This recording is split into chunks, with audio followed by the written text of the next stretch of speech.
नमस्कार माझ्या मित्रमैत्रिणींनो. काय करत आहात? सकाळ सकाळी कामाची गडबड चालू असेल ना, स्वयंपाकाची तयारी चालली असेल, जॉबसाठी जात असाल, मग जेव्हा तुम्हाला वेळ मिळेल हा व्हिडिओ तुम्ही ऐका. म्हटलं मी आज जरा सकाळ सकाळी फ्रेश होते म्हणून व्हिडिओ बनवूया.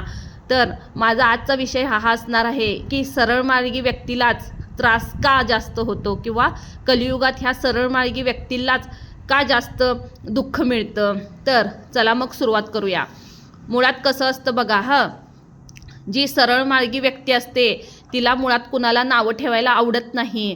कुणालाही असं चांगलं असेल तर चांगलं, वाईट असेल तर वाईट, असं सरळमार्गी व्यक्तींचा स्वभाव असतो. चला तिथं फायदा आहे म्हणून आपलं खोटं बोलून आपला स्वार्थ साधूया, किंवा चला तिथं तोटा होईल म्हणून चांगल्याला वाईट म्हणूया किंवा वाईटाला चांगलं म्हणूया, असं आपण शक्यतो वागत नाही. मग हेच इतर लोकांना खटकतं. कारण त्यांचं कसं असतं की जिथं फायदा आहे तिथं खोटं असलं तरी खरं करून सांगायचं, आणि जिथं तोटा आहे तिथं खोटं असेल किंवा खरं असेल तर खोटं करून सांगायचं. मग सरळमार्गी व्यक्तींना हे जमत नाही ना. कारण त्या म्हणतात, कशाला आपण उगीच खोटं बोलायचं, कशाला आपण उगीच आपले पापकर्म वाढवून घ्यायचे. कारण पुण्य व पाप हे कोणत्याही दानधर्मात किंवा ह्याला मदत केली त्याला मदत केली यापेक्षा खरं कसं आपण वागतो, खऱ्यानं राहतो का, ह्याला जास्त ह्या गोष्टी अवलंबून असतात. दानधर्म तर हवाच, मदत करणं हे हवंच, पण सगळ्यात पहिल्यांदा खऱ्यानं राहणं, खरेपणानं वागणं, ह्या गोष्टी खूप महत्त्वाच्या आहेत. आणि त्यामुळेच आपले चांगले कर्म घडत असतात. मुळात जर चुकीच्या गोष्टीला तुम्ही जर फायद्यासाठी खरं करून सांगाल तर त्याला काहीच अर्थ नाही. आणि उगीच म्हणायचं मी ह्याला मदत केली त्याला मदत केली. आधी स्वतः खऱ्यानं वागूया ना. समजा एखाद्या जर निरपराध्यावर जर अन्याय होत असेल तर त्याच्यासाठी खोटे बोललेले हे खोटे नसते. मी तुम्हाला आधीच बोलले, निगेटिव्ह नार्सिसिस्ट लोकांपासून आपला बचाव करायचा असेल तर खोटे बोललेले खोटे नसते. पण स्वतःच्या फक्त स्वार्थासाठी, स्वतःचा मीपणा सिद्ध करण्यासाठी किंवा दुसऱ्याला स्वतःच्या अहंकारापोटी झुकवण्यासाठी खोटे बोललेले हे खोटं असते. मी आधीच तुम्हाला बोलले. पण इथं हा विषय आहे की सरळमार्गी व्यक्तीला ह्या कलियुगात त्रास का होतो. मुळात आपल्यासोबत राहणाऱ्या, आपल्या म्हणजे नेहमीच्या आपल्या आयुष्यात जी आपल्या आयुष्यात व्यक्ती येतात, ते कोणत्याही आपण जिथं काम करत असू, जिथं आपण राहत असू, जिथं आपण जॉब करत असू, त्या आसपासच्या परिसरातील व्यक्ती असोत, त्या आपल्यासारख्या स्वभावानं असतातच असं नाही. मग काय आपण त्यांना नावं ठेवत बसत नाही, पण त्याच व्यक्तींना आपला स्वभाव खटकतो. हा इतका कसा सरळ आहे, ह्याला कुणाशीही देणं घेणं नाही आहे, हा सजासजी खरं आहे ते खरंच बोलतो, खोटं आहे ते खोटंच बोलतो, उगीच काही रंगवून सांगत नाही. ह्या गोष्टीचा त्यांना हेवा वाटायला हवा, पण ह्या गोष्टींचा त्यांना द्वेष येतो, त्यांना राग येतो. मग हे सरळमार्गी व्यक्तीसाठी खूप त्रासदायक ठरतं. असं वाटतं की आपण सरळ राहूया का नको. ह्या कलियुगात सरळ राहण्याला किती त्रास आहे. पण सरळ मार्गी व्यक्ती असणं किंवा सरळ वागणं हे सगळ्यांना जमतं का हो? नाही ना. कारण तो उपजत गुण असतो, उपजत स्वभाव असतो, आणि तो सर्वांनाच मिळत नाही. ती देवाने दिलेली देणगी असते, हो ना. म्हणून आपण दुःख करत बसायचं नाही की मी सरळ आहे म्हणून मला त्रास होतो, मी पण आता ह्यांच्यासारखं वागेन म्हणजे सर्वांच्यात सामील होईल. पण आपल्या जर आतमध्येच जर सरळपणा असेल, खरेपणा असेल, तर आपण कितीही प्रयत्न केलो तरी आपल्याला तसं वागता येणार नाही. आपण एकदा दोनदा वागून बघीन, पण आपल्याला तसं जमणार नाही. आणि आपल्याला अपराध्याची भावना निर्माण होईल. अरे देवा, मी हे काय केलं. निदान आपण देवापुढं तरी आपण सरेंडर होऊ. देवाला तरी आपण म्हणणारच, देवा मी परत असं वागणार नाही. तेच इतर लोकांना बघा, खोटं बोलल्याशिवाय पोटच भरणार नाही, कुणाला तरी नावं ठेवल्याशिवाय चैनच पडणार नाही. मग आता कलियुगात हेच तर दुःख आहे की सरळमार्गी व्यक्तीला अगदी परग्रहातून आलेल्या एलियनसारखं बघितलं जातं.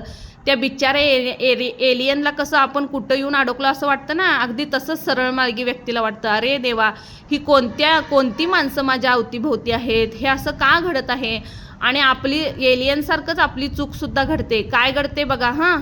आपण सरळ असतो म्हणून आपल्याला सगळी सरळ वाटतात. आपल्याला कुणाला नावं ठेवू वाटत नाही, कुणाबद्दल गॉसिपिंग करू वाटत नाही, उगीच कुणाला तरी काहीतरी म्हणा, हा आपला स्वभाव नसतो. पण वेड्यावाकड्या व्यक्तींना तेच तर जमतं छानपैकी. एखादं काहीतरी चांगलं करतील आणि सगळ्यांना सांगत सुटतील, अरे मी हे चांगलं केलं, मी चांगलं केलं. पण जो सरळ मार्गी व्यक्ती असतो, ज्याला इतरांचं चांगलं व्हावं असं आतून वाटत असतं, तो कितीतरी पटीने रोज इतरांना मदत करतो. शारीरिकदृष्ट्या असू दे, मानसिकदृष्ट्या असू दे, आर्थिकदृष्ट्या असू दे, काय जमल ते मदत करतो. पण तो कधी बोलूनही दाखवणार नाही की मी आज ह्याला ही मदत केली, आज मी त्याला ती मदत केली. किंबहुना जे फक्त देखाव्यासाठी मदत करणाऱ्या व्यक्ती असतात, त्या म्हणतील आम्ही आज इथं हे दिलो, आम्ही आज तिथं ते केलो, आम्ही आज इथं हे केलं, म्हणजे फक्त प्रसिद्धीसाठी. अरे पण हे हवा आहे कशाला? बरं चला, हा जाता वैयक्तिक प्रश्न आहे. पण मला असं म्हणायचं आहे की तुम्हाला जे हवं ते करा, पण सरळ मार्गी व्यक्तीला तुम्ही त्रास तरी देऊ नका ना. सरळ मार्गी व्यक्तीला तुम्ही नावं तरी ठेवू नको ना. पण नाही, आरून फिरून आणि आपल्यावरतीच येणार, सरळ मार्गी व्यक्तींवरतीच त्या गोष्टी येणार. मग अशा वेळी आपण काय करणार? मग एक उपाय आहे, अशा लोकांकडे दुर्लक्ष करायचं, त्यांच्यापासून न बोलता बाजूला व्हायचं आणि जिथं आपल्यासारखे व्यक्ती आहेत तिथं राहण्याचा प्रयत्न करायचं, त्यांच्या सानिध्यात राहण्याचा प्रयत्न करायचा. मग आता अशा व्यक्ती मिळणं म्हणजे विरळच, हो ना.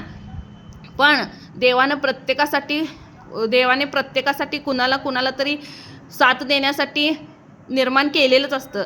मग अशा व्यक्ती आपण शोधून काढायच्या, आपल्यासोबत असतील तर त्यांचा मान राखायचा, एकमेकांच्या सल्ल्यानुसार जायचं. आणि जशाच तसंच भेटतंच ना, वाईटाला वाईटच भेटत असतं, मग त्यांनी तसंच वागतात. चांगल्याला चांगलं तर कुठं ना कुठं मिळतंच.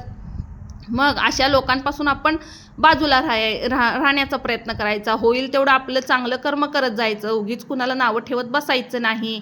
आपल्याला जे कार्य दिलेलं आहे, आपल्याकडे जे काम आहे ते अगदी मन लावून आणि सुंदरपणाने करायचं. की मला हे मोठं काम मिळालं नाही, माझ्या आयुष्यात हे घडलं नाही, ते घडलं नाही, असं काहीही दुःख करत बसायचं नाही.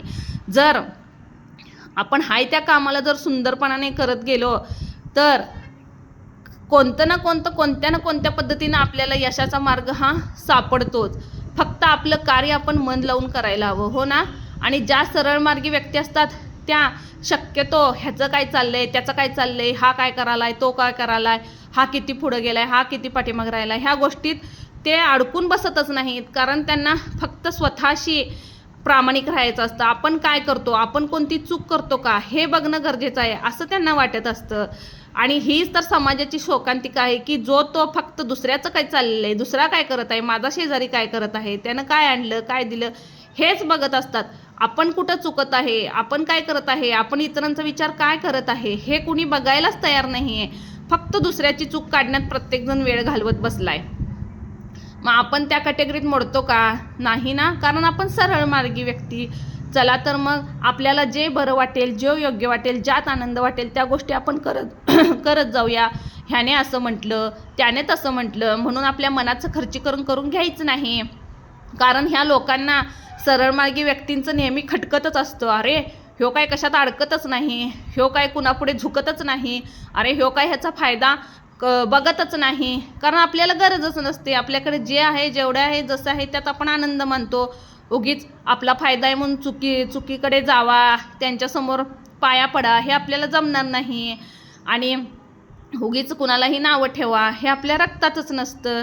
मग चला खऱ्यानं राहून आपलं प्रामाणिकपणानं वागूया, आपले चांगले कर्म वाढवत राहूया. कारण शेवटी आपल्याला जगाला दाखवायसाठी कोणतीच गोष्ट करायची नसते, हो ना. फक्त आपल्या मनाच्या समाधानासाठी व आपल्या देवासाठी संलग्न राहण्यासाठी देवाशी आपण ह्या गोष्टी करत असतो व आपले चांगले कर्म आपण वाढवत राहतो, हो ना. चला तर मग भेटूया एका नवीन विषयावर असेच एका. आणि माझा हा व्हिडिओ आवडला असेल तर लाईक, शेअर व सबस्क्राईब करा. Bye bye.